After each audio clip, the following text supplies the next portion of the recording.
Good evening, everybody, and welcome to Carving It Up Live right here on Carving It Up YouTube channel, Twitter, and the Grid Network YouTube channel. As always, I am Bryson Carver, and I am back, ladies and gentlemen, back with a little bit of a new look. I don't know if you could tell. I've got a little bit of a light in the back and behind my laptop, little ring lights, got a little webcam. So hopefully the quality of the show looks a little bit better moving forward. Just trying to spice it up a little bit, right? Trying to stay on top of things. Give the show an opportunity to maybe look better, in terms of the picture quality. So hope you guys like that. But we've got an absolutely packed show, all NFL. So Aaron Rodgers and the New York Jets, I've been kind of back and forth on them. Like initially, I was like, I hate the trade. The Jets maybe at an 8-9 win team. Then a couple months ago, I'm like, okay, maybe I could buy into them, given that Aaron was great to Packers. Packers were bad when Aaron wasn't there. The Jets, God only knows, he's a much better he's a much better quarterback than Zach Wilson would ever hope to be. So I'll get into that later in the show. And a big component to Aaron's success is going to be something that I never thought would be a component of his success or any of his team's success, and that's leadership. I know it's kind of mind-blowing, but there's a new piece that came out last week and during Jets training camp that kind of details that. I'll get to that later on today's show, as well as the whole situation with running backs, right? Running backs talk about, hey, we can't get paid, and Josh Jacobs, Tony Pollard, and Saquon Barkley in particular not getting a deal at the deadline. They're very frustrated, understandably so. But I 100% defend teams in not paying running backs, and they shouldn't. I'll get to that in the second segment of today's show, as well as a plethora of other things to discuss. I'm going to discuss the Steph Curry documentary a little bit. Most importantly, though, at the end of today's show, the long-awaited event, I will finally reveal my new NFL team. For those of you who don't know, I was a Cowboys fan from around 2014, 2015 to the middle of the 2020 season. You guys know I'm a Dak fan through and through. I was a Dak Prescott fan before he was a Cowboy. And I lost my love of the Cowboys when they didn't pay Dak. He broke the ankle. Then I just supported Dak exclusively. And then I decided it's the Cowboys. And after the playoff loss to San Francisco, I'm like, you know what? I need a team. I'm a Red Sox fan. Go Sox. Just took 2 out of 3 against the Mets. I'm a big Warriors fan. Got a great offseason. Obviously, you can see I'm a diehard Tennessee Vols fan. Might as well choose an NFL team. So, with all that being said, I will reveal that at 7 Eastern, at the top of the next hour, right here on Carving It Up Live. Looking forward to that. Got a couple comments right off the bat.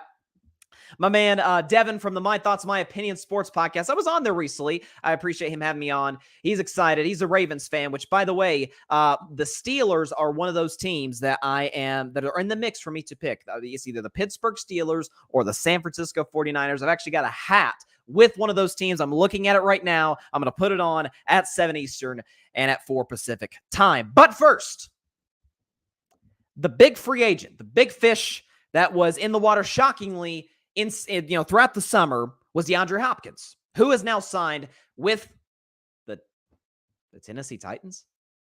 That sort of came out of left field. Didn't see that one coming at all. D-Hop to the Titans on a 2-year deal. They'll pay him about $26 million in total. As far as for Tennessee and as far as for D-Hop, why it works in my view, God only knows Tennessee needed a receiver. A clear-cut number 1 receiver. I like the kid Burks they drafted out of Arkansas last year. They've got some nice guys over there, but no true number 1s. And we know the vast majority of the Titans' success, at least with Ryan Tannehill at quarterback, was not when they had Derrick Henry. Derrick Henry, and I'll get into running backs later in the show, Derrick Henry got hurt in the middle of the 2021 season. Missed 8, 9, 10 games or whatever it was.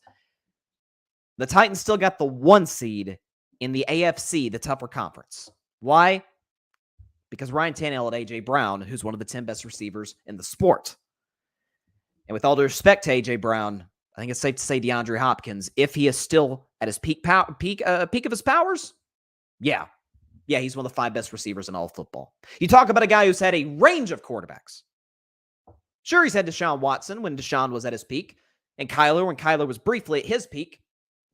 He's also had Tom Savage and Brandon Weeden, Ryan Fitzpatrick, just to name a few. Still just as productive. Still gets open. Big body.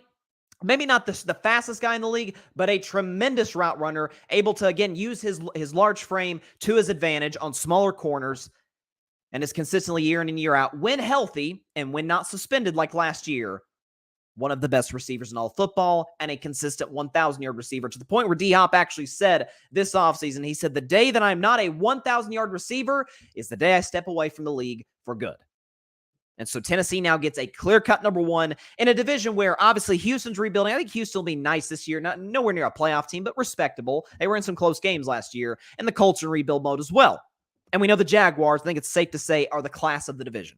They've got by far the best quarterback, in my opinion, with all due respect to Vrabel, the best coach in Doug Peterson, and an improving roster.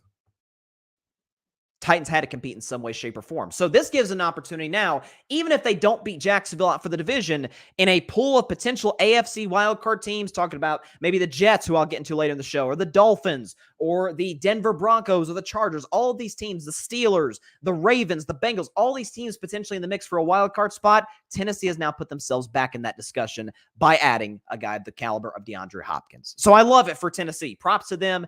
By the way, there's a potential. Does Will Levis step in midseason if Tannehill struggles? Does he step in next season? Well, the good news is, and while I'm not that high on Will Levis at all, he now at least has a number one receiver that he can rely on to kind of help him ease into things as much as he can, because we all know rookies and second-year players, they need a good supporting cast around them.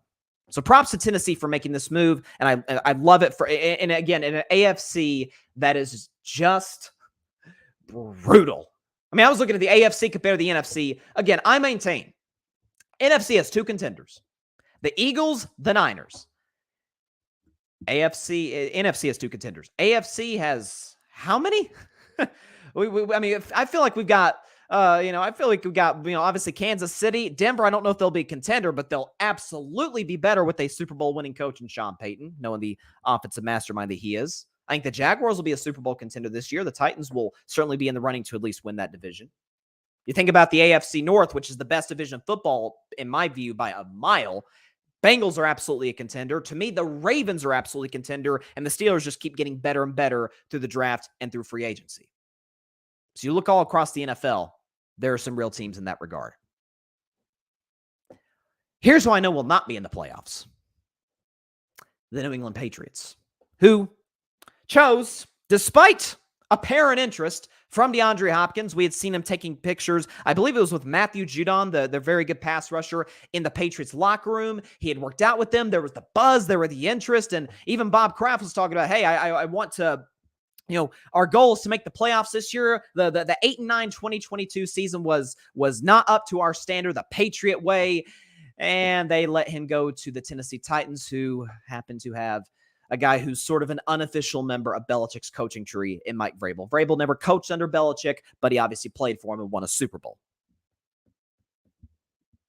What does this continue to say about the New England Patriots? Because they obviously had the cap space to pay him. They just didn't want to. Because Bill Belichick, who is the de facto general manager and head coach, obviously has been for over 2 decades, he's stuck in his ways. He feels and still apparently believes that in the NFL, with an AFC that is, forget the NFC, with an AFC that is just freaking stacked with great quarterback play, including in his own division. Josh Allen, Aaron Rodgers, Tua. A lot of people like Tua. He thinks he can win an AFC East, get to the playoffs with not only Mac Jones, not only, at least last year, with a bad receiving core, but a year ago with a defensive coordinator as his offensive coordinator. In 2022. Sure, he replaced him now with Bill O'Brien, who's a respected, accomplished offensive coordinator, not just in the NFL, but in the college ranks as well. Most recently in Alabama with Bryce Young, Nick Saban at head coach. We understand that. He has a history in New England, was with Brady, but Mac Jones, I think this is the understatement of the month, is not Tom Brady. We think about Tom Brady as a stationary. Tom Brady was excellent moving in and out of the pocket. Mac Jones is terrible in that regard. Tom Brady had I'd argue, above average arm. Not an Aaron Rodgers arm, not a Mahomes or an Allen arm, but above average arm. He could sling it. Mac Jones has a noodle arm. Belichick didn't even trust him to throw a Hail Mary in the infamous ending against the Las Vegas Raiders. And so, in a situation where, again, DeAndre Hopkins, it does not matter who the quarterback is, has always been productive. He clearly, the writing's on the walls, the old saying goes, where there's smoke, there's fire, clearly wanted to go to the New England Patriots. And the Patriots stood in their morals and stood in the Patriot way. As Danny Amendola, former Patriots wide receiver, said a few years ago when the Bucs made the Super Bowl against Kansas City, he said, and I quote, "There is no Patriots way. There is the Tom Brady way." And we understand the fact that Bill Belichick, throughout his time in New England, and heck, throughout his coaching career, if we had the stat, I was talking about Andy. I did a segment right before I went on vacation. Andy Reid without Patrick Mahomes. And Andy Reid, I believe, is the best coach in the NFL. Andy Reid without Mahomes, very successful. Has been to a Super Bowl, has won numerous division titles, well over 500. Belichick, on the other hand, it's not so hot. 10 seasons without the greatest quarterback ever. He's won 47% of his games. He's been to the playoffs twice and 0. Count that, 0. Conference title game appearances. Obviously, that would mean no Super Bowl appearances. 10 years without Brady, been to the playoffs twice. And had a golden opportunity in a stacked division, in an even more stacked conference, to land one of the best receivers in the National Football League. And he passed. So this is, at least the way I viewed it, an indictment on the Patriots, not necessarily organization, but on Bill Belichick in particular. Sure, you can go trot out Mac Jones, who is the 25th best quarterback at best in pro football. I've seen him always, since the beginning, I've seen him as a backup. Yeah, he's accurate. You know, he's capable. He's not an incompetent player. But your offseason was Juju Smith-Schuster, and you lost Jacoby Myers, who was probably your best receiver a year ago, and you're not paying guys in arguably a top 3 receiver in all football, just walks up to your door. Hey, can I come in? Can I be a part of this story Patriots culture? No. We'll keep the money to pay like a backup center or something. It continues day after day after day. I said it on Carving It Up before it was even Carving It Up live in the middle of the pandemic. Okay, did a lot of segments on this. Tom Brady was going to come out the other end looking a lot better than his now former coach, Bill Belichick. And it's just continuing to show itself every single day. All right, we have some comments here. Hey, there's my man Barry in the comments. Barry says, new camera looks good. He says it in all caps. I appreciate that, Barry. Devin back in the comments. He says, D-Hop keeps playing with average quarterbacks. You don't say. Listen, Tannehill's better than the Mac Jones. I don't think that's even a debate. He's been in the playoffs numerous times, is mobile, has shown better leadership skills than Mac Jones has shown. So yeah, I don't dispute that at all. My man Philip is in the comments. What's up, Philip? He says, what is Hopkins looking to accomplish here? He said he wants to win a ring and goes to the Titans with Ryan Tannehill or Will Levis. I don't get it. Stupid career decision, in my opinion. I don't know about the Niners. Who is their quarterback? I'd take the Cowboys over them. Well, he's talking about contenders. I'll get to that second comment in a moment. Let me get to your first, Philip, because you were talking about, he's saying he wants to win a ring. Best I can figure, this is just a guess, is that Kansas City, who was reportedly interested, kind of pulled out. Now, with Kadarius Toney, who just got hurt in training camp, maybe they're second guessing that, but I'm sure Toney will be back soon. And the question is, because we saw this with Patrick Mahomes, not to get into a Chiefs topic, but we saw with Mahomes the last year that Tyreek Hill was there. Remember, there was like the middle of the season. It was like a 5-week stretch where Mahomes just looked off. He was throwing bad interceptions. His footwork was a little weird. It was kind of off kilter, off the mark. It just didn't look right. Even in the AFC title game, remember they got that big lead over Cincinnati, and then Mahomes completely falls apart down the stretch of that playoff game, and the Bengals go on to win that game and get to the Super Bowl. And you see this with quarterbacks, even the best in the league, Mahomes. They can be sometimes from time to time, too reliant on one guy. And we saw that to a certain degree at times with Mahomes and Tyreek Hill. Like Tyreek Hill's targets were off the chain that last year he was in Kansas City. Would Kansas City have worried about that again had D-Hop signed there? Because they've got nice young receivers. They've got Kadarius Toney. They've got Sky Moore. They got this one kid who they say is blowing the Chiefs away. This Rice kid. I forgot his first name, but Rice, who's a receiver they just drafted, they love him. Obviously, we know Travis Kelce, the best tight end in football, is still there. So I understand from that perspective. I'm not sure, or let's put it this way. How sure are we that a good number of contenders called, or any contenders called, for DeAndre Hopkins services? Maybe the Titans is the best situation he could have gotten from a money standpoint and from Tennessee's better than New England, so I guess I'll roll with them. I don't know. Maybe we'll find out later down the road, but and then to a second comment, he says, I don't know about the Niners. Who is their quarterback? I'd take the Cowboys over them in the playoffs. Eagles are definitely the class of the NFC, and it's not close. I don't know if it's not close. I mean, I could see somebody, and again, I'm not necessarily discounting Dallas, or you guys know, I think Detroit's getting to the NFC Championship game. They're not getting to the Super Bowl, but they're getting to the NFC title game. They dodged a bullet today with C.J. Gardner-Johnson. He was carted off the field today in practice. He's apparently okay, which is great. So yeah, there you go. So reportedly Brock Purdy's fine. Like Brock Purdy's going to be ready to go week 1 against the Pittsburgh Steelers. Isn't that funny? The two teams that are the finals, the team I'm going to announce today is my new favorite team. They happen to square off in week 1. Like it just makes sense. So I'll get to see right off the gate where one of my two teams are at compared to the finalist that I would have chosen otherwise. Listen, as far as Dallas is concerned, I'm not going to drink the Kool-Aid. Listen, I think Dak is one of the 10 best quarterbacks in the league. I think Micah Parsons is a top 3 defensive player in the league. Mike McCarthy is a better coach than people give him credit for. CeeDee Lamb is excellent. And then outside that, they got a holdout situation with Zach Martin. Zach Martin's the best guard in football. And they're like, Jerry, I don't know. We may wait this thing out a while. I'm curious to see what Jerry has to say about that. It's like Zach Martin's probably the best player in the Cowboys. And he's holding out. It's like, yeah, let him hold out.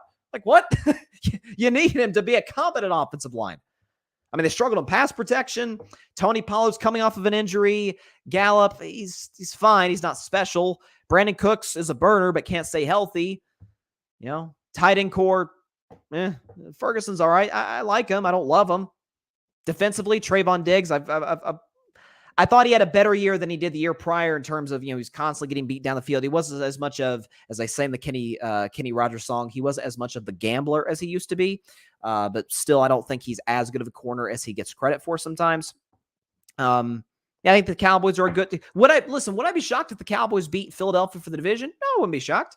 No, listen, the NFC East has not had a repeat champion in basically 20 years. I think Philadelphia was the last team to win the NFC East back-to-back years. So, if Dallas pulls it off, I won't be shocked. I mean, they did win 12 games last year. Like, they're not a bad football team by any stretch of the imagination. Do I see them as a contender, even in a very weak NFC? I don't. They're one of those teams. I'll see it I'll believe it when I see it. I really will. It's the same thing for the Los Angeles Clippers. It's like Kawhi Leonard and Paul George. If they stay healthy, well, they don't stay healthy. You know what I'm saying? Like, if they're constantly getting hurt year after year, why am I supposed to believe that that's just going to magically change one year? Just what I'm thinking. Oh, Chloe's in the comments. What's up, Chloe? She says the set's looking fire. Yeah, of course the set is looking fire. You know what we do in carving it up. Yeah, no, but listen, I wanted to, over the last couple of weeks, do some research, see what a good webcam looked like. I got, I think it's the Logitech is what it's called. Got that. Got a ring light over here. So yeah, just want to make the set look a little nicer, and the camera quality look a little bit better. So just trying to improve every single day on this show, and hoping to do that on a consistent basis. Like I said, at 7 Eastern, 4 Pacific time, I will be announcing my new favorite NFL team. It is the Steelers. It is the Niners. It's one of those two. Two organizations, by the way, I have all the respect in the world for. Love their coaches. Love their organizations, how they're run. Ownership's great. Fan bases are great. 7 Eastern, 4 Pacific at the top of the hour. And by the way, I'll go on IG Live as well, so we can get it out there. Yeah. Let's listen. That's what we do, Chloe. You already know what it is. I should have brought, on second thought, the Cheesehead. Bring Cheesehead Ozzy to the building. But we'll save that for the season when the Packers go 6-11. Okay. Now this is a topic I really wanted to sink my teeth into because it's been percolating in the media over the last week. A lot of people have been discussing it, like this whole running backs not getting paid situation. Obviously, we got to the franchise tag deadline, this is another opportunity for me to say I hate the franchise tag. Hate it for the player. I think I'm not sure how much it really benefits the organization, the franchise, because it's like It's like you're waiting to propose to your girlfriend. Like you're waiting, you're putting it off, and like the franchise tag is just another extension of that. Like it's not the ring, it's the contract that's the ring. You got to put a ring on it at some point. And 3 teams decided not to do that at the franchise tag deadline. That would be the New York Giants with Saquon Barkley, the Las Vegas Raiders with a guy who just led the league in rushing, Josh Jacobs, and the Dallas Cowboys with Tony Pollard. So those 3 teams did not pay their guys at the deadline. All 3 of them, again, Saquon's a special talent at the running back position. We're now just really starting to see that with him getting a competent coach. Josh Jacobs has been a productive player since he stepped in, as has Tony Pollard. All 3 of them more than capable running backs. So 2 of them I would consider elite. Tony Pollard right in the precipice of that. Reportedly, on Saturday night, running backs like Nick Chubb, Najee Harris, Saquon Barkley, Tony Pollard, Josh Jacobs, some of the best running backs in the league, held a Zoom meeting on Saturday basically discussing how do we improve the situation? How do we let our own get paid? How do we allow our own to get paid? Obviously we understand running back is, as I've said numerous times on the show, it is the last unprotected position in all football. I mean, we know the rules protecting quarterbacks. We protect kickers, for crying out loud. We protect defensive linemen with the tripping call. We protect offensive linemen, in that regard as well. We protect defensive backs, wide receivers. We really don't protect running backs. We protect kickers and punters. We don't protect running backs. You can hit them however you want. Hit, helmet to helmet. Unless they're a pass catcher, you can hit a running back however you want. And a big reason that running backs often just get one contract. Unless you're Adrian Peterson, unless you are a Hall of Fame level player, first ballot, no doubt about it, you usually just get one contract, one big contract rather. And these 3 are like, can we get 1? Quarterbacks, if they last long enough, get 3. Sometimes if you're Tom Brady or somebody, 4.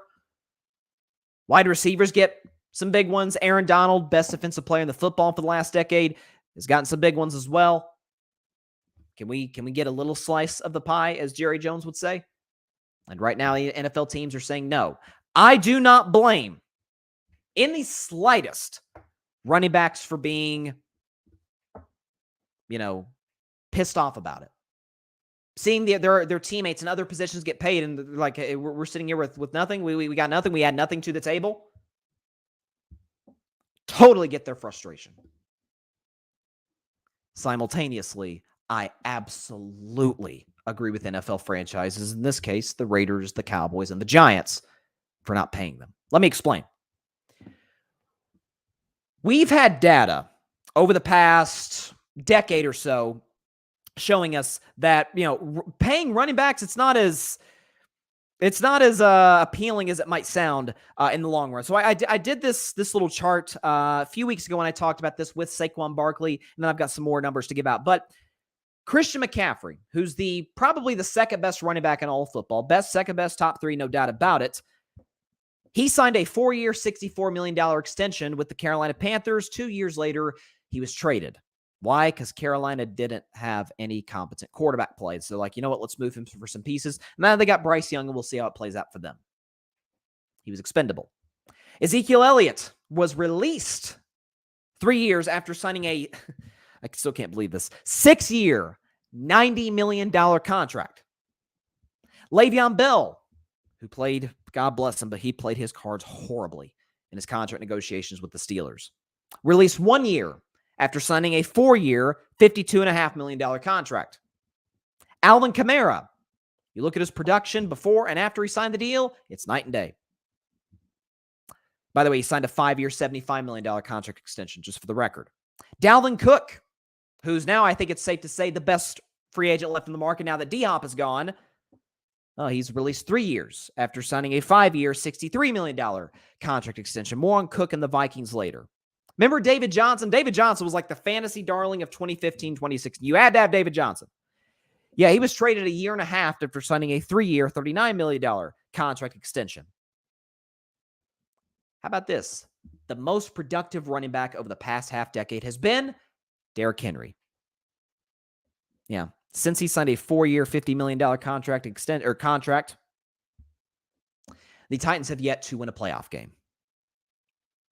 And finally, one of the greatest running backs ever, as I mentioned earlier, Adrian Peterson, signed a 7-year, $96 million contract extension, and the Vikings won 0 playoff games. In almost all of these scenarios, in almost all of these situations, what do all of them have in common? Average to below average to incompetent quarterback play in almost every instance here. I have beaten this drum for 2 years. Quarterbacks, when you talk about the rules, when you talk about the new offenses that have come into the NFL, some of them from college, quarterbacks have never been more important in the over 100-year history of the NFL. Said it starting, I remember it in the 2021 season. I'll say it today in 2023, as we're about a month and a half out of the 2023 season, is a quarterback's league. Think about this. Actually, I've got the graphic here. The last 4 Super Bowl champions. So the first Super Bowl champion in this group I'm about to mention was Mahomes' first title. We know Mahomes, he's going to be running the league, for the next 10 years. Now that Brady's gone, it's Mahomes' league now officially. You'll have other guys. You'll have Burrow, you'll have Allen, maybe you'll have some other quarterbacks down the pipe who have a lot of success as well. Mahomes isn't going to win every Super Bowl and every MVP, but we understand he's going to be the face of the league moving forward. He's going to be the most successful quarterback.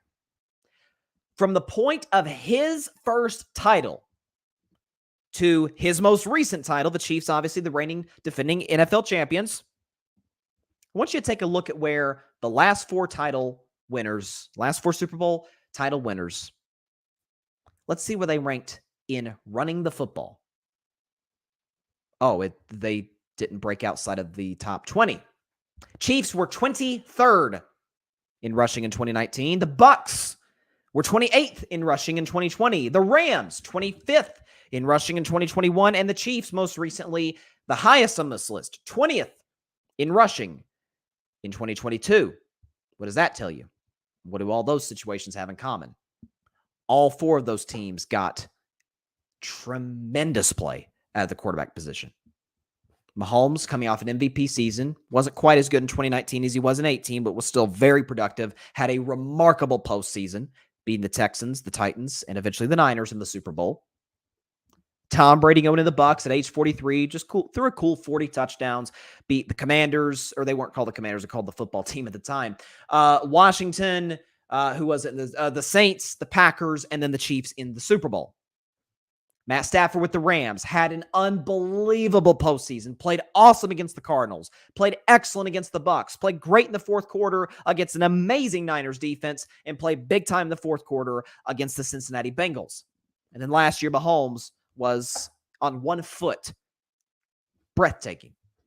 Played great against the Jags. Played, to me, the game of his life against the Cincinnati Bengals in the AFC title game. And played an outstanding Super Bowl against one of the best defenses in the league, the Philadelphia Eagles. Something else, too. And forget about winning the Super Bowl just for a moment. Let's look at recent data. I checked this. Of the top 10 rushing teams in the NFL. So the 10 teams that ran for more yards than the other 22. Only 6 of them made the playoffs. Now, that's over half. We understand that. But here were some of the teams that were in top 10 and running the football. The Carolina Panthers, who, sure, they almost made the playoffs in a bad division, but they had Sam Darnold. They had Baker Mayfield at the start of the season. They had I think it was an XFL quarterback, PJ Walker. The Cleveland Browns, who had a backup quarterback in Jacoby Brissett playing the majority of the season, and then Deshaun Watson, who is a complete shell of himself from what we remembered him to be in Houston. The Atlanta Falcons, we just saw Marcus Mariota on that incredible Netflix series quarterback. Love Marcus. He's a backup quarterback. Desmond Ridder, rookie, completely in over his head. The Falcons were top 10 rushing, though. Just remember that. And finally, the funny thing is, the team that led the NFL in rushing yards were the Chicago Bears. Yeah, running the football helped them so much, it landed them the first pick in the draft, which, of course, they traded to the Panthers. Yeah, running the football really helped those teams. Interestingly as well, of the bottom 10 rushing teams in the NFL, half of them made the playoffs. The Bucs, albeit those in a bad division, the Chargers, the Bengals, the Vikings, and the Dolphins. all 5 of those teams, bottom 10 in rushing, made the playoffs. The Bucs had Tom Brady, who was a shell of himself, we understand, his last year in the league, but had some clutch fourth quarters for the Tampa Bay. The Chargers, who have one of the most talented quarterbacks that we've seen in recent memory in Justin Herbert. The Minnesota Vikings, who we can bang on Kirk Cousins all we want. Listen, he's not a top 10 quarterback. We can argue, is he a franchise guy? Is he not? Kirk Cousins probably had the best season of his career a year ago with, in my view, the best receiver in all football in Justin Jefferson. You could see why the Vikings, hey, but wait, we had Dalvin Cook. We're bottom 10 in rushing. We made the playoffs. Why the heck do we have to pay him all this money? Let's just go with the kid, Alexander Mattison. Costs less, and the production isn't a production dip-off isn't huge. Yeah, Vikings will be fine without Dalvin Cook. Miami Dolphins. Yeah, Dolphins, I'll tell you, they were running the football. No, they weren't, because they had Tyreek Hill and Jalen Waddle. And Tua, before the injuries, injuries plural, was very productive. And most importantly, the Cincinnati Bengals were bottom 10 in the NFL in rushing, despite the fact they had Joe Mixon and an improved offensive line. Do you think they cared about that at all? No, they had the second best quarterback in all of football in Joe Burrow. They have Jamar Chase and T. Higgins and Tyler Boyd. And a year ago, a tight end I really like, Hayden Hurst. Simply put, this whole notion, oh, you got to run the football. You do. Yeah, listen, having a running game certainly helps. It does. But it isn't the end-all, be-all by any stretch of the imagination to forget winning the Super Bowl, just making the playoffs. The Bears led the league in rushing, and they won 3 games. So we can talk about the importance of the running back position. So no, with all due respect to, again, do I blame the running backs for wanting to get paid? Of course I don't blame them. Of course they should want their own slice of the pie. They feel as if they've earned it. Josh Jacobs just led the league in rushing last year. Of course he should want to get paid. I don't blame him in the slightest. I'd want to get paid if I were him.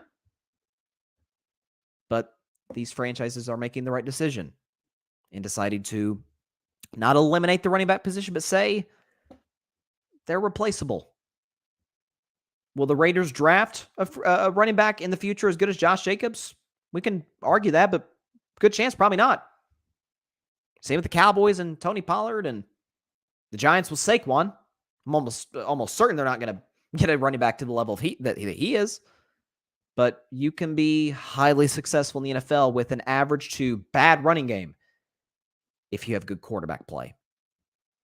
And all of these teams, Tampa Bay, we can argue about that, but all of the teams that made the playoffs that were bottom 5 in rushing all had tremendous quarterback play, at least in the regular season.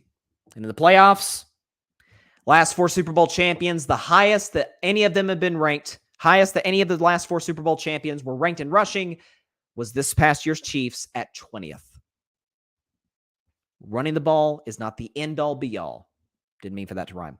To winning Super Bowls or making the playoffs, and I don't blame these franchises for not paying running backs. Not in the slightest. Got some comments here. Let's see. Devin says, Devin's a Ravens fan, by the way. He's got a podcast here at the Grid at the bank. Big time Ravens fan. Great guy. He says, man, if you choose the Steelers, oh boy, we understand the Steelers and the Ravens have a heated rivalry. Those games, you could be almost certain that neither team's breaking into the 20s, man. Those things are physical. Let's see. Patrick Brown. What's up, Patrick? He's also got a podcast here in the Grid. There are 2 podcasts on the Grid. He says the running back position is like the NBA center. It's become extinct. What's their role in the team, and how can they still make an impact? Well, listen, they can still make an impact. The running back still has a place. I think bigs still have a place in the NBA. Certainly, I mean, the best player in the NBA is a center, okay? The MVP of the league. Heck, the last 3 MVPs, if you include Jokic, are centers. So I don't know if it's...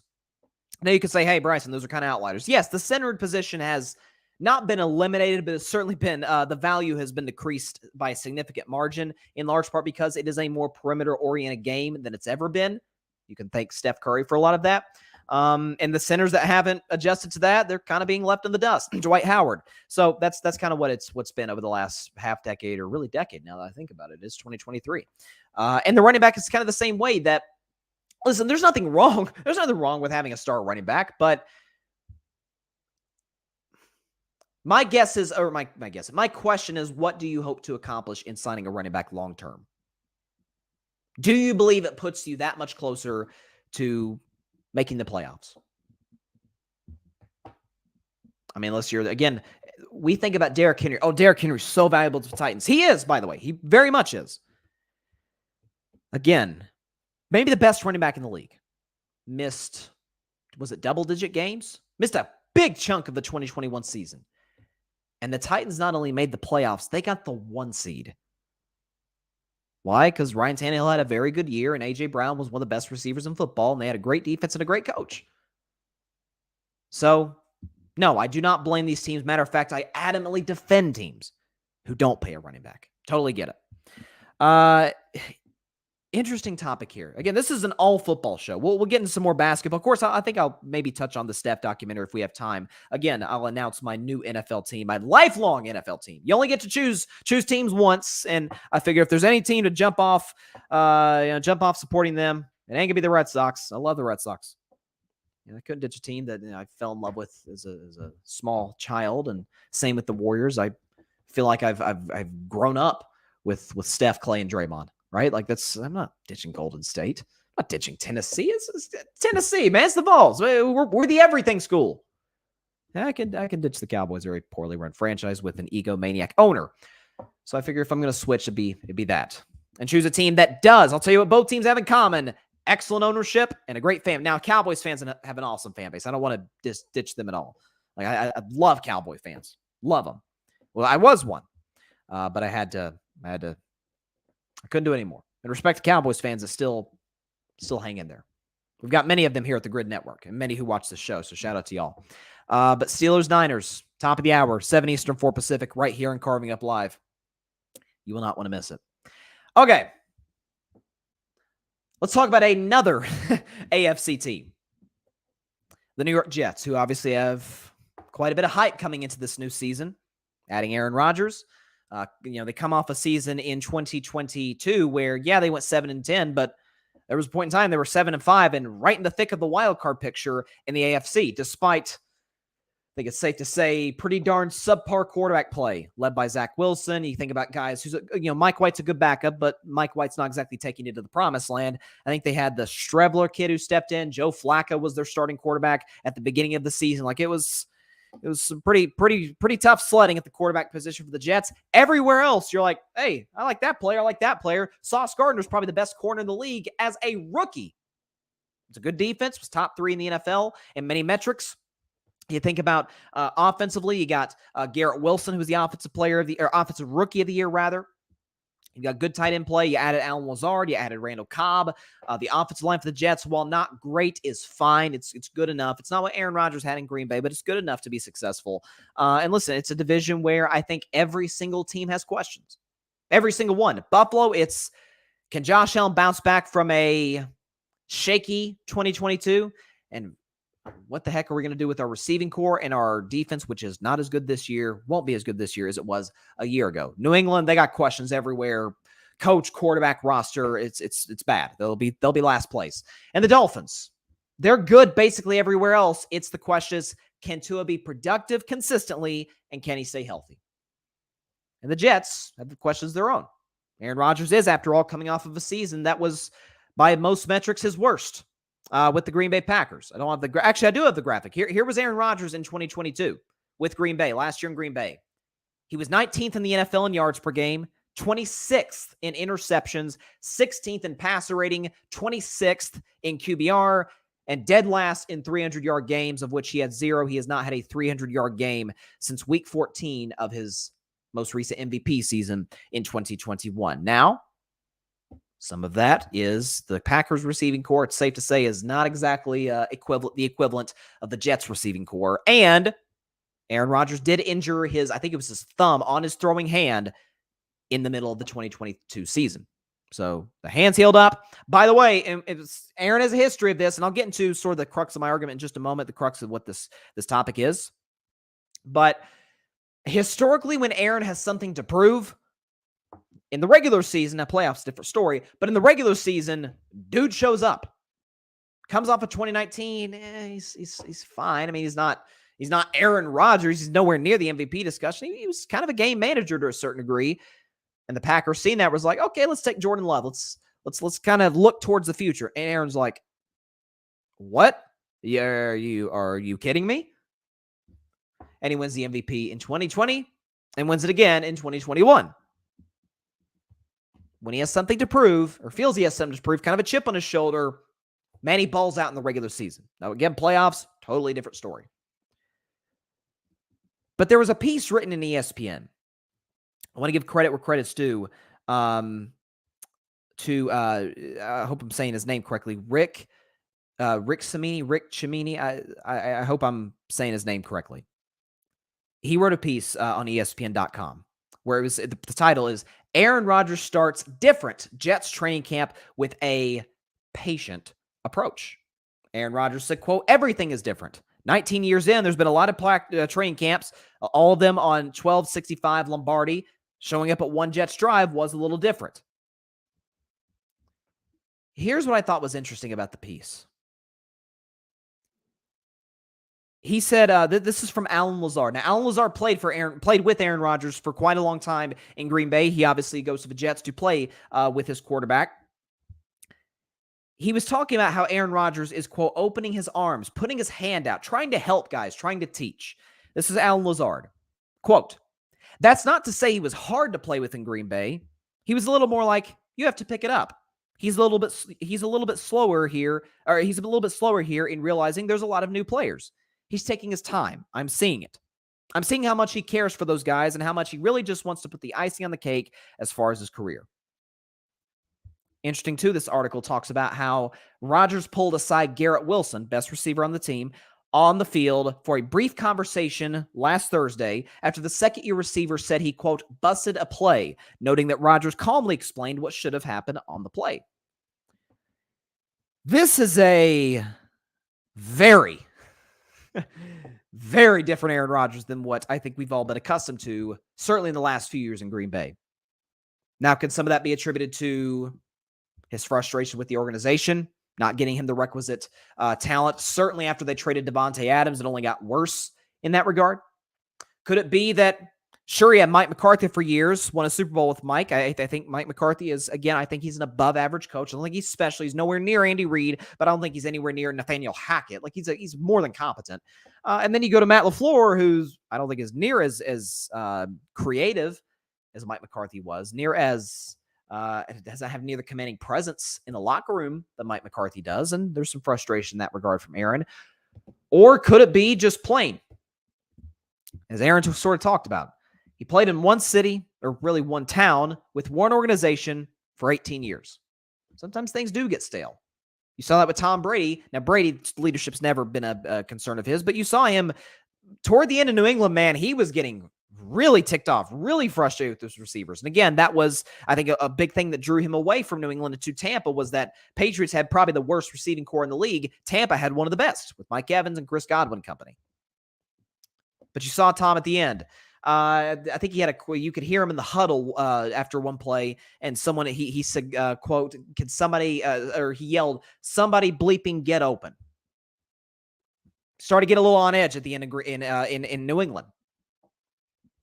By the way, you saw at the end of Tampa, he was getting increasingly frustrated. He was breaking more Microsoft tablets, right? You saw a little bit of an edge to Tom Brady that you hadn't quite seen in New England.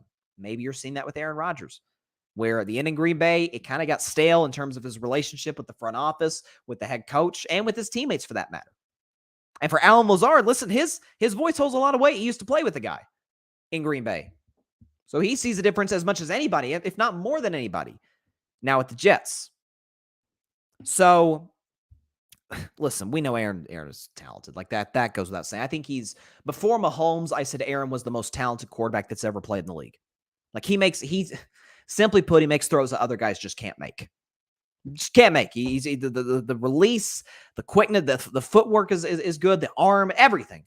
It's been the leadership. It's been his performance in the playoffs that have been a topic of concern, at least through my lens, in Green Bay. But now you put him in a position with the Jets where receiving core is better than Green Bay. Running game won't be as good because Aaron Jones is excellent. But again, I told you, like I said in the last segment, running the football isn't exactly near as important as it was in recent years in the NFL. He unquestionably has a better defense in New York than he had in Green Bay. And coach, probably a wash. Let's see how Matt LaFleur does with Jordan Love, and let's see how Robert Saleh does with Aaron Rodgers. Then we can have a discussion as to who's better between those two. And once again, you are getting a motivated Aaron. You are getting an Aaron that is coming in and completely, not just, by the way, and I talked about this in the past, not just changed his tenor in terms of leadership, but in the locker room or on the field, but you're seeing him in New York City. Listen, Aaron's from California. Like, he's used to the big city. So Green Bay, I can imagine when he was drafted there in 2005, was a complete culture shock. Like, Green Bay's, I'm not, dissing Green Bay in any way, shape, or form. I think it's a great town, but it's very, very different than what Aaron's used to in California. New York's more up his alley. You're seeing him go to Broadway. I think Aaron Rodgers was at the Tonys, for crying out loud. You see him at Taylor Swift concerts, just having the time of his life to shake it off. Like, he's having a good time in the city of New York. He seemed to embrace the city more than he really ever embraced Green Bay, and he's certainly embracing his teammates more than he did his teammates in Green Bay in recent years, and the front office as well. By the way, last thing in this piece that I thought really stuck out to me. Listen, one thing that hasn't changed in Aaron is he's very slick. Like, he's not the guy who's going to give you a straightforward answer. The greatest example of that is the "I'm immunized" comments when they were asked if he was vaccinated 2 years ago. He's always been slick. And he was slick in this quote, but given what we're used to from Aaron Rodgers in press conferences, in any media availability whatsoever, this is about as clear-cut an answer about his future as we've gotten in the last half decade. Remember, every year he's like, I'm just going to take it year to year. I'm not sure. Meanwhile, you're having Brady. Yeah, I want to play to 45. I want to win 7, 8, 9, 12 Super Bowls. Russell Wilson's talking about, I want to play to 45. A lot of these, Drew Brees, playing in his 40s. I want to play longer. Aaron Rodgers, when he was in his mid-30s, well, we'll see. We'll see. It's a year-by-year thing. I'm not sure. This could be my last year. Who knows? Notice what he said in this quote I'm about to read you when he was talking about the Jets. And see if you catch this. Quote, I love being around the young energy, the excitement. There's a great feel to this team. Guys who are young and super talented on their first contracts, many of them when you have so many great players and rookie deals. It's pretty exciting knowing you can do something. You've got a good window. It's not just a one-year thing where you can be competitive, which is fun. Did you catch that at the end? I'll read it again. It's not just a one-year thing where you can be competitive, which is fun. So Aaron's kind of telling you, yeah, I'm going to be here beyond this year. Now, he hasn't played a game yet. The Jets recently today, or earlier today, showed off their throwback uniforms that they're going to wear, I think, in week 1 and week 4. Clean, like them, think they look good. They'll look good on Monday Night Football in week 1 against Buffalo. I think it's dope. But listen, adversity will hit the Jets like it hits every team. And we'll see how Aaron Rodgers responds in that regard, how the team responds. But the mindset that he's going into compared to last year, oh my God, it's night and day. Night and day.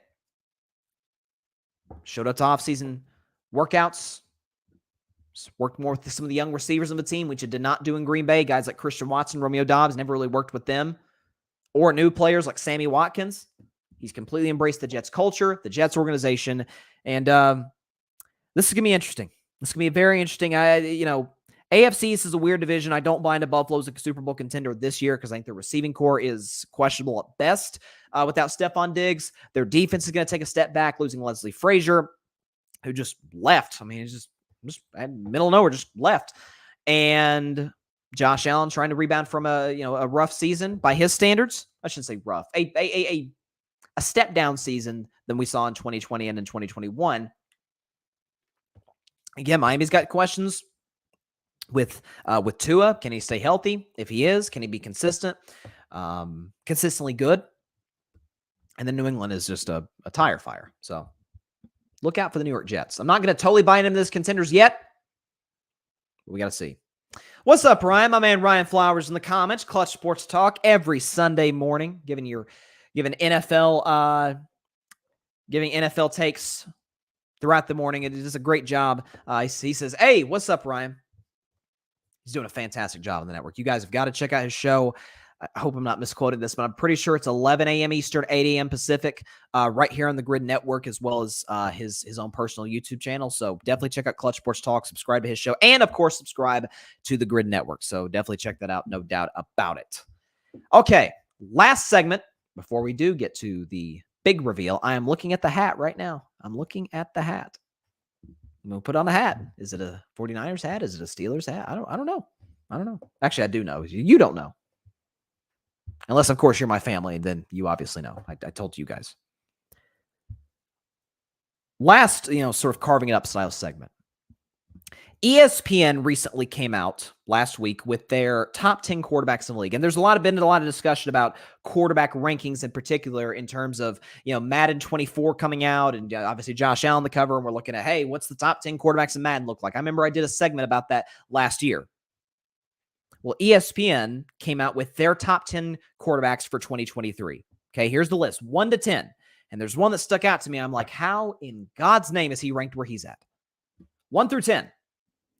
Patrick Mahomes, Joe Burrow, Josh Allen, Aaron Rodgers, Justin Herbert, Jalen Hurts, Lamar Jackson, Trevor Lawrence, Dak Prescott, Matthew Stafford. By the way, before I get to anything, I just read Matthew Stafford's name off the list. I want to send my thoughts and prayers to Kelly Stafford, his wife, who she said in her podcast thinks that she might have cancer again. She's dealt with a lot of health issues in recent years. So prayers to the Stafford family, prayers to Kelly, and certainly hope she comes out of the other side of this stronger than she was before, and that it's not cancer, and that if it is, that she's able to beat it just like she has so valiantly before. So prayers to the Stafford family, and prayers for the Stafford family, and prayers for Kelly as well. But I saw this list, and there's some I disagree. Like Mahomes, Burrow, that's the obvious 1 and 2. Lamar Jackson at 7. I've got him at 6. So I don't have a huge argument about that. Dak Prescott at 9th. That's pretty much where I have Dak. I have Dak as the 8th or 9th best. Aaron Rodgers at 4. I think I just finished praising Aaron Rodgers. I think it's a touch high. I don't think he's quite the player he used to be, but I think he's going to have a better year than he did in 2022. He's going to have a 300-yard game. I can guarantee you that. Only reason I have an issue with Herbert in the top 5 is please win a playoff game. And I love Herbert. You guys know I was higher in Herbert than any of the quarterback prospects in 2020. Loved him. Still love him. I think he's remarkably talented. I think he's dealing with it's like an albatross in terms of what he's dealing with as a head coach with Brandon Staley. Now he's having to deal with even more adversity with Kellen Moore being his OC. And the Chargers are, the Chargers. They're going to find a way to screw it up some way, shape, or form. So I feel bad for Herbert in that regard. I don't think he's top 5. But I saw this, and I wanted to call ESPN with my grievances. They have Trevor Lawrence as the 8th best quarterback in football.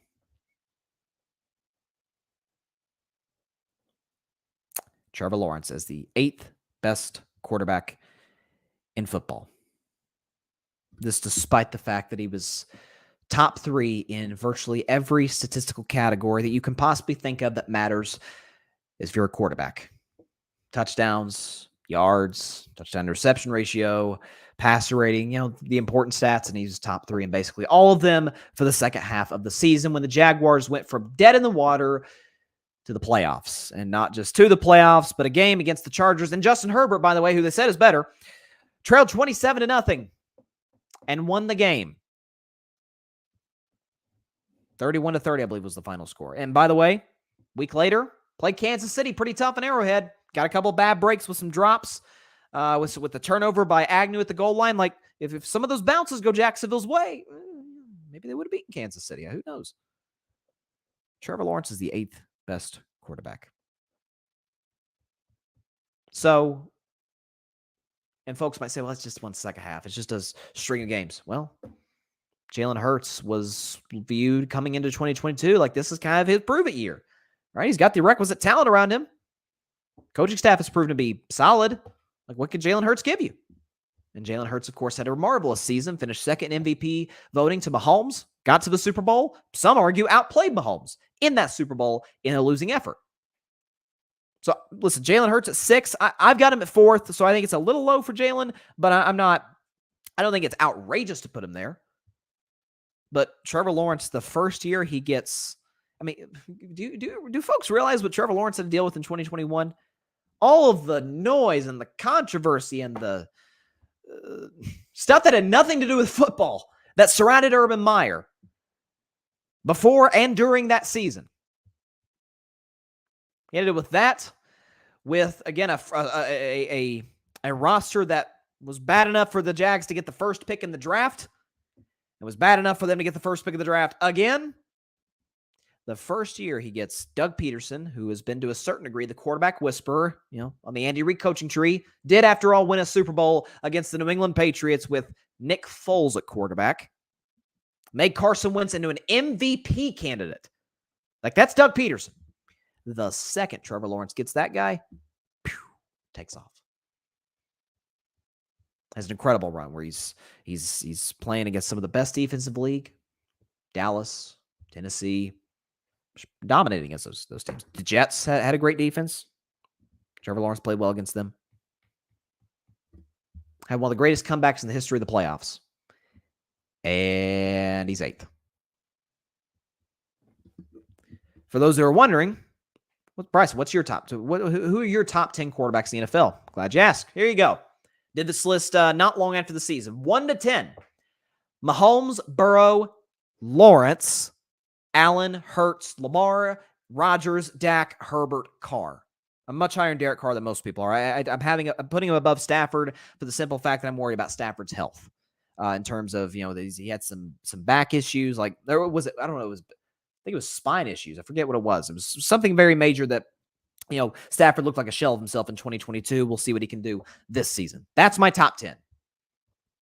Now, we can argue about the list all we want, but to put Trevor Lawrence, despite, again, he was, by virtually every metric, for the entire second half of the season, that's 8, 9 games, 10 games, plus the playoffs, aside from Mahomes, was the best quarterback in football. He was better than Burrow in that stretch. Much better than Allen. Much better than Allen. Better than Hurts. And we're just going to, better than Lamar. Better than Rodgers. And we're just going to put him off to the side as if he's really good. He's top 10. I've got Dak at 8th. Dak is nowhere near Trevor Lawrence. So, I'm looking forward to seeing Jacksonville this season. I'm looking forward to seeing Trevor this year. I think there's a very good chance he's in the MVP race. Not necessarily picking Jacksonville to get to the Super Bowl or anything, but if you see Trevor Lawrence, if we're looking up at week 12 and it's like, who's the MVP, Trevor Lawrence or Patrick Mahomes? Don't say I didn't tell you first. I'm just throwing that out there. Let's see. Oh yeah, and Devin doesn't like the list at all. He says, can't believe Lamar dropped that low. Shaking my head. Yeah, they had Lamar. Where they have him? Yeah, they had him 7th. I've got him 6th. I got him just outside the top 5. People don't realize what Lamar has accomplished in the last 5 years with a suboptimal supporting cast in the skill position department. Yes, he's had Mark Andrews, who's a top 3 tight end in football. I get that. But who was his best receiver in the last 5 years or, really since he came into the league?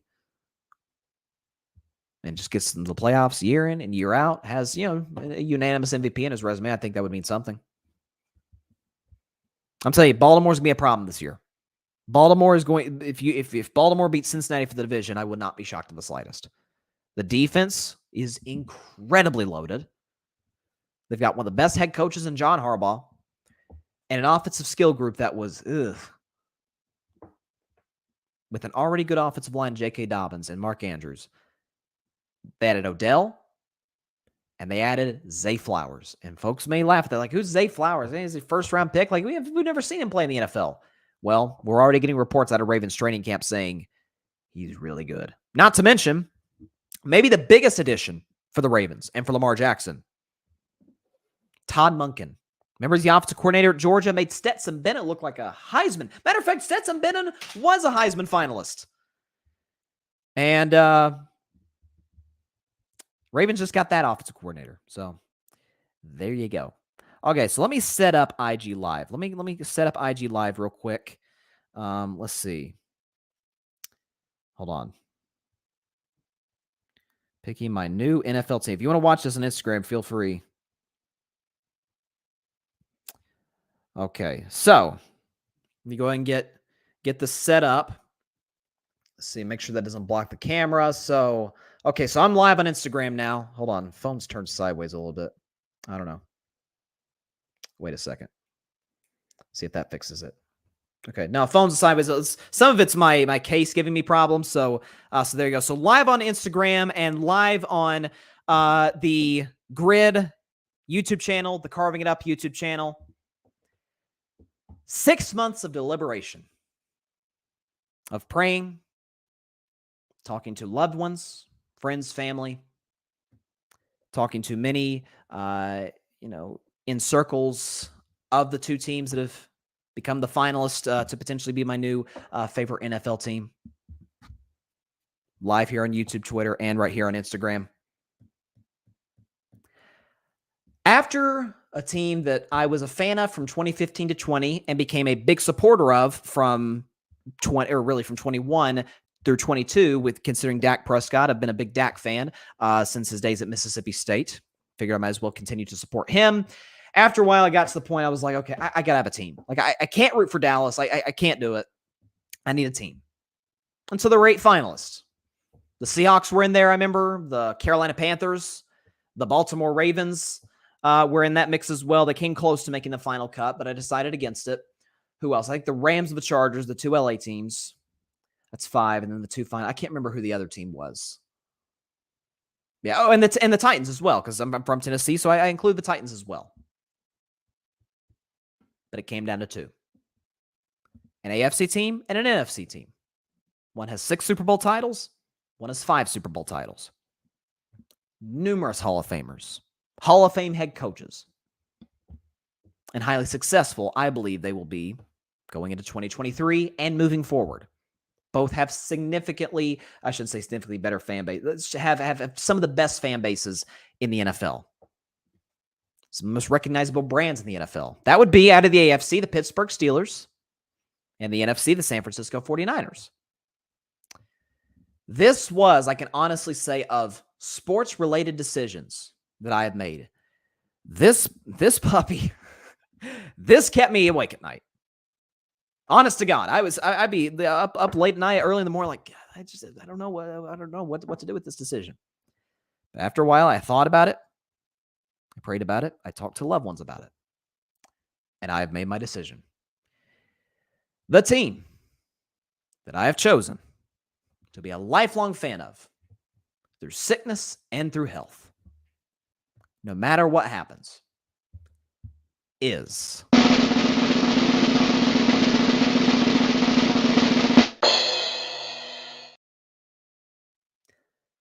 the 6-time Super Bowl champion, Pittsburgh Steelers, ladies and gentlemen. Let's go. Pittsburgh is the team I've chosen. I see my man John's in the comments here on Instagram. He's got the black and yellow. He guessed it initially. It is Pittsburgh. I chose Pittsburgh over San Francisco. By the way, I got the hat here. Got a terrible towel as well. Decided might as well, bring out the terrible towel. I can't really get the appropriate torque to spin. There we go. Got the terrible towel back here. I chose Pittsburgh for numerous reasons.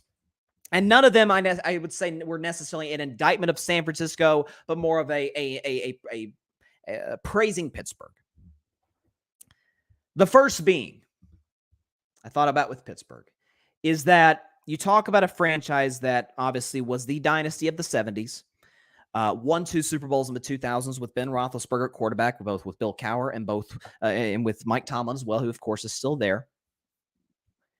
One thing that Pittsburgh provides more than any franchise in American sports, my Lord, are they loyal to coaches.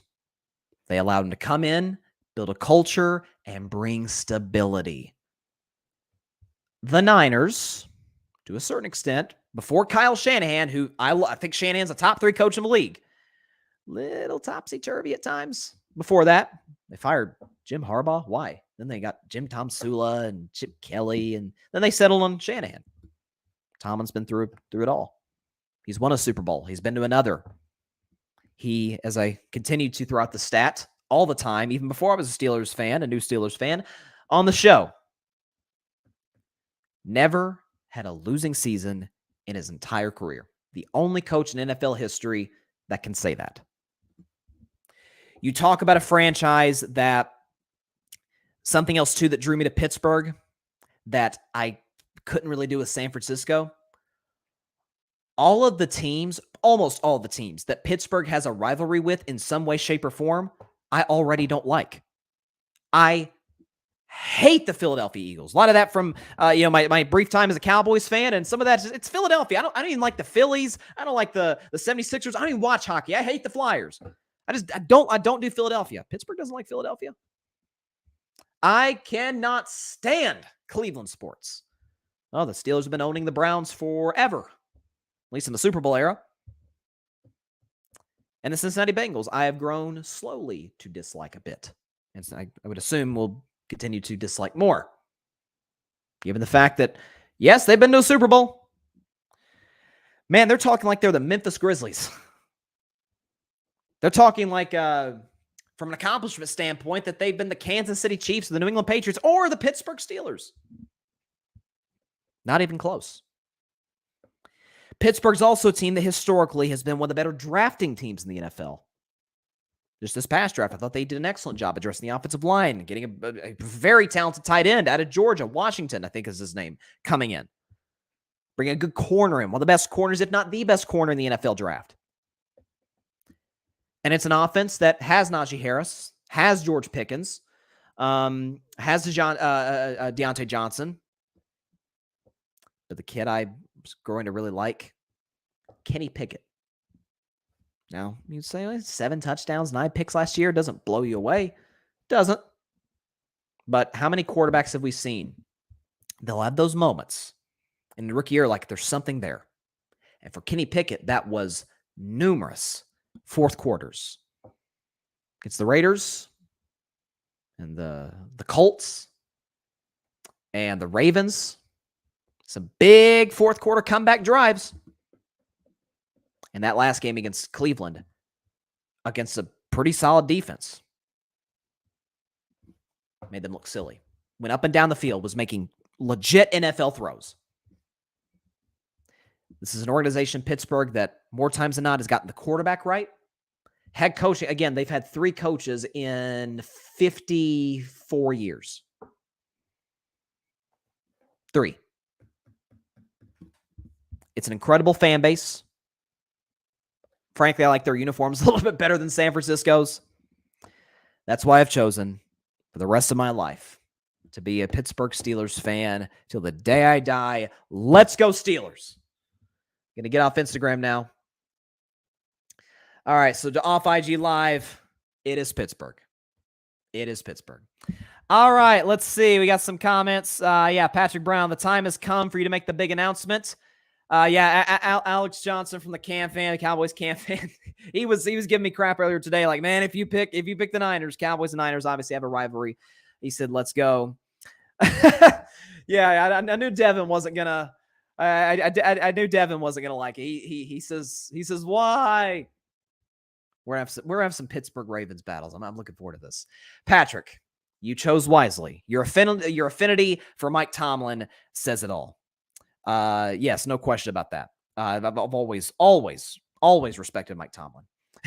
And Devin says, I'll be giving you hell all season. I'm sure you will. I'm sure. Hey, goes both ways. Goes both ways. Hold on. Let's see. Because I have another small announcement to make as well. So, and again, see, another part, the only reason why I decided to choose Pittsburgh and not San Francisco.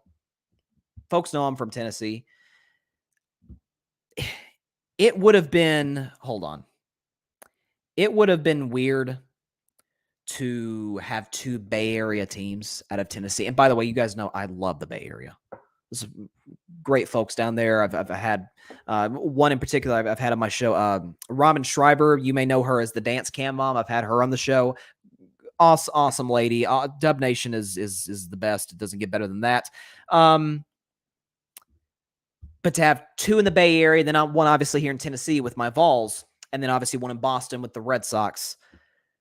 It'd have been weird to have 2 teams from one city and 2 teams from the other side of the country. So I decided against that as well. And something else is Pittsburgh rarely has seasons where they suck.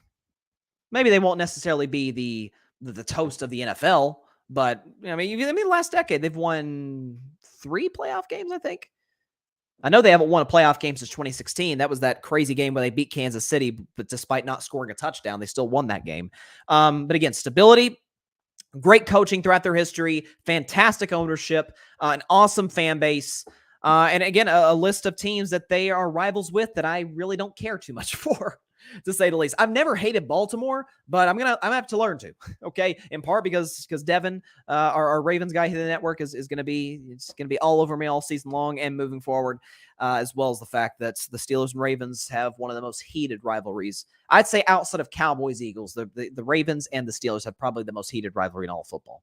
Like there's some other ones I can think of, but that's up there. And another sort of minor announcement. I'll take the Steelers hat off for a second. I'll put it on at the end of the show. I thought about this aspect of it as well. So I mentioned that I've been a Dak guy since before he was a Cowboy. I can vividly remember when the NFL Network did a special on him. They were doing like this thing where they interview the prospects and everything. And they did this feature on Dak Prescott in March of 2016. I remember watching that and thinking, God, I hope the Cowboys draft him. Like, he'd be the perfect guy to sit behind Romo for a few years, then insert him in. I say he reminded me in some ways, obviously not in stature, but in some ways how he played. He had a little Russell Wilson in him. Like, he's incredibly mature. He's a playmaker with his legs and his arm. He's accurate. He's incredibly coachable. And man, the teams he played for run through a brick wall for him. And when the Cowboys drafted him in April of 2016, I was ecstatic. I was jumping up and down.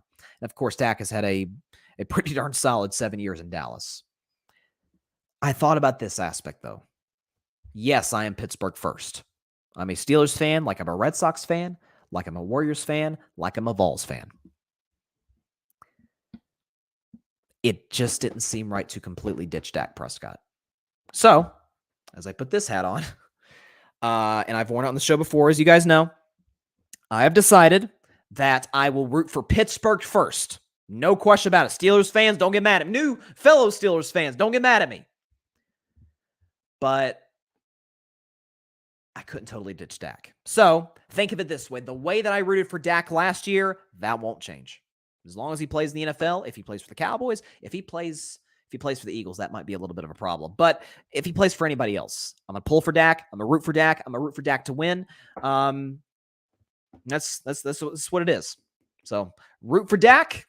But before that, root for the Pittsburgh Steelers. So I'll continue to support Dak. I will continue to wear the Dak hat, maybe the occasional Dak jersey if he plays big in a big game, as he has numerous times. Bring that back out for a while. But all I've got thus far is this Steelers hat and this terrible towel. But listen, I'll get the jerseys, I'll get the hoodies and the t-shirt. I'll load up on fan gear. Devin, we hate Pittsburgh. Well, now I'm pretty much obligated to say this. I hate Baltimore. There's going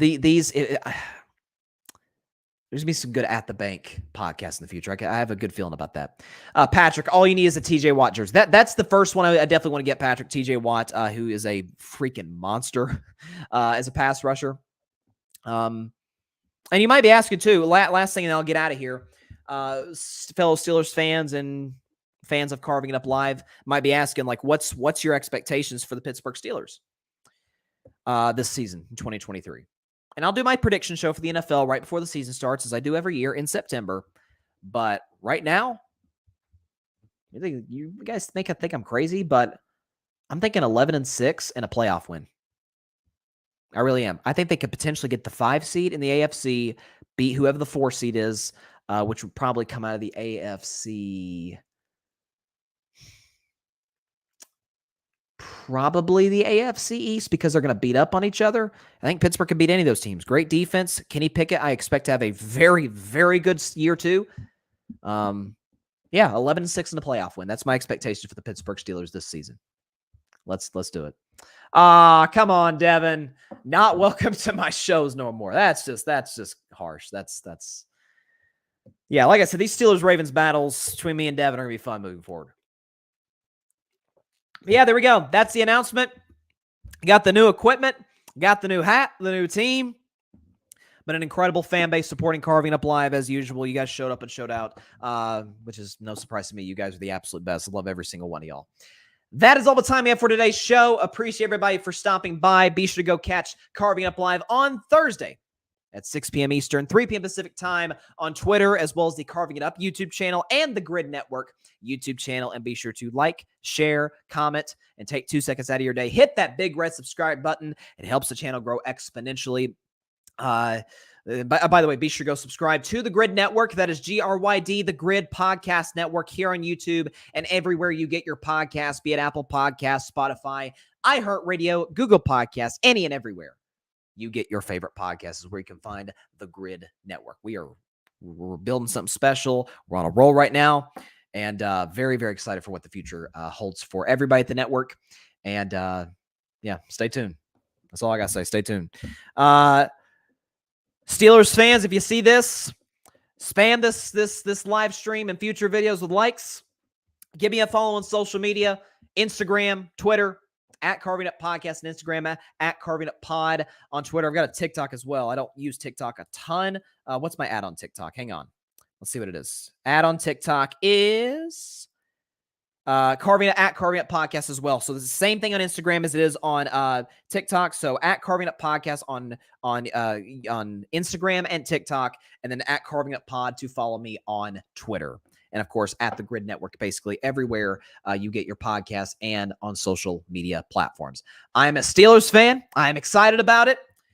And I think they got a saying, here we go. Well, you know, as Heath Ledger said in Dark Knight years ago. And here we go. That might be my new soundbite that I play when the Steelers win, or before a Steelers game. This is like genuinely feels exciting. Like I'm like, this is fun. Okay, have a great week, everybody. I'll see you on Thursday. Please continue to stay safe out there. Please be sure to take care of your physical as well as your mental health. And please, please, please, I beg you, please contact your local state representatives and senators to demand change for gun violence in America. The Steelers experience is going to be fun. I have a really good feeling about it. See you on Thursday. Please be safe out there. God bless you all. Peace out. And here we go, baby. Thanks so much for watching the show on YouTube, and be sure to go click that big red subscribe button and check out the other clips and full shows from Carving It Up Live, as well as our other incredible content creators here on the Grid Network.